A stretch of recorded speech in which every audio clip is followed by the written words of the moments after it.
بہت ہی خوف آ رہا تھا کہ وہ کیوں وہاں پر گئی تھی، اور وہ پھر گلدان ٹوٹا تھا، مگر وہ صرف وہاں سے گزری تھی اور گلدان اس کے سے غلطی سے ٹوٹ گیا تھا، مگر امیس کو اس کی بھی غلطی کی مرضی لگتی ہے، اور پھر وہ اس کو سزا دینے کے لیے اس کو گھسیٹتا ہوا اپنے ساتھ لے کے جا رہا تھا۔ چلو میرے ساتھ، آج بتاتا ہوں کہ میں کون ہوں میری جان، اور کتنی بری بات ہوتی ہے چوری چھپے باتیں سننا، مگر کوئی بات نہیں، مجھے سزا دینا آتا ہے۔ تمہارے ہسبینڈ کے پاس بہت ہی اچھے طریقے ہیں اس چیز کو ہینڈل کرنے کے لیے اور سمجھانے کے۔ چلو جلدی چلو۔ وہ اس کو گھسیٹتا ہوا آگے ساتھ لیتا جاتا، میں اس کو گھسیٹتا اپنے ساتھ حال میں ہلایا تھا کہ تبھی فائرنگ ہونی شروع ہوگی۔ امیس کافی حیران ہوا کہ یہ سب کیا ہو رہا ہے، مگر پھر بھی تبھی گولیوں کی آواز اس کے پورے گھر پر چھا گئی، اور پھر ایک دم سے وہ بوکھلا گیا۔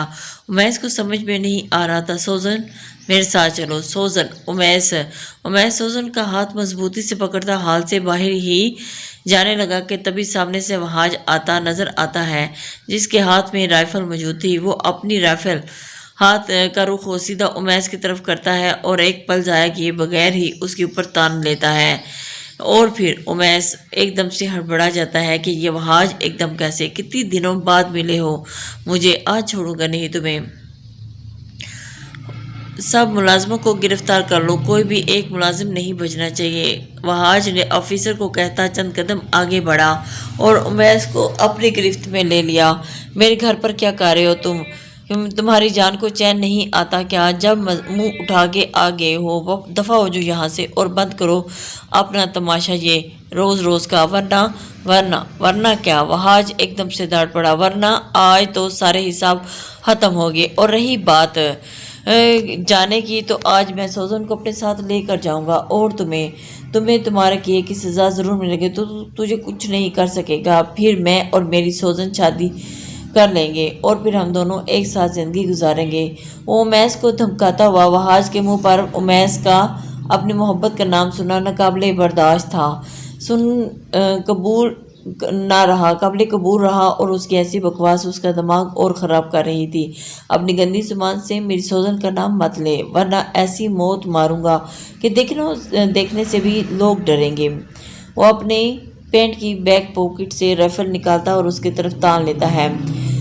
کرتا یہ ہے کہ وہاج اس کے ارادے سمجھتا ایک پل بھی ضائع کیے بغیر ہی اس کے سینے پر گولی چلا دیتا ہے۔ کچھ لمحوں کے لیے ایک دم سے سناٹا چھا گیا اور وقت تھم سا گیا۔ امیس کو گولی سینے کی لیفٹ سائڈ پر لگی تھی، پھر چھو کر گئی تھی، کیونکہ جب گولی چلی تھی تب امیس نے اپنی پوزیشن تھوڑی سی ہلائی، جس کی وجہ سے گولی چھو کر گزر گئی، مگر خون اس کے کپڑوں پر نشان چھوڑ رہا تھا، اور پھر خون اس قدر زیادہ تھا کہ اب آئے گا نا مزہ جب مرے گا تو، کیا سوچ کر تو نے مجھے مارا تھا، اور میں کبھی واپس وار نہیں کروں گا، تو اب دیکھ لے کہ تمہارے سامنے کھڑا ہو۔ وہاج امیس کے پاس آتا اس کے منہ پر مکہ دے مارتا ہے، اور اب اس کے پیٹ پر مکوں کی برسات کر رہا تھا۔ امیس کے ہاتھ میں رائفل تھی، پیچھے زمین پر جا گری تھی اور آنکھیں بند ہو رہی تھی۔ یوں لگ رہا تھا کہ سب کچھ ایک دم ابھی زمین پر ڈھیر ہو جائے گا، اور وہ یہ سب برداشت نہیں کر پا رہا تھا،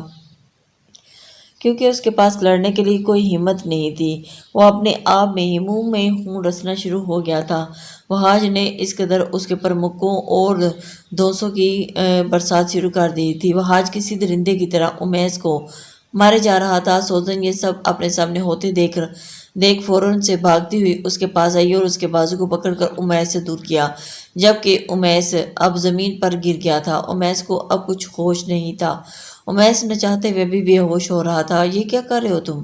پاگل ہو گئے ہو کیا؟ چھوڑو ان کو، سوزن نے چیختے ہوئے کہا، کیونکہ آج سے پہلے اس نے امیس کو اس کے اس حال میں کبھی نہیں دیکھا تھا، اور اسی وجہ سے وہ اس کو بچانے کی کوشش کر رہی تھی۔ سوزن میری جان، یہ سب تمہارے لیے کر رہا ہوں، اب ہمارے بیچ کوئی نہیں آئے گا ہمارے لیے، تاکہ ہم ایک ہو جائیں۔ بکواس بند کرو اپنی، اور تم نے یہ سوچ بھی کیسے لیا؟ سوزن نے اس کی زبان سے بیہودہ باتیں سن کر اپنا پارہانی کر لیا، اور ایک تو وہ اس کے شوہر پر گولیاں چلا چکا تھا اور مارنے کی کوشش کر چکا تھا، اور اوپر سے اس کے سامنے ہی بیہودہ باتیں کر رہا تھا۔ دیکھو، تم اگر کہو گی تو میں اریبہ کو بھی چھوڑ دوں گا، پھر ہم دونوں ایک ساتھ زندگی گزاریں گے، ہمیشہ سے، ہم بہت جلد شادی کریں گے۔ اگر وہاج نے سوزن کے کندھوں کو پکڑتے ہوئے کہا، لیکن امیس چٹاخ۔ سوزن نے دو رکھ کر تھپڑ وہاج کے چہرے پر رسید کیے تاکہ وہ اب اپنی چلتی ہوئی زبان کو بند کرے۔ لیکن وہاج تو بولنے جا رہا، اپنی بکواس بند کرو، تم نے سوچ بھی کیسے لیا کہ میں تم سے شادی کروں گی، اور تم کس طرح سے اپنی ہی بیوی کو دھوکہ دے رہے ہو؟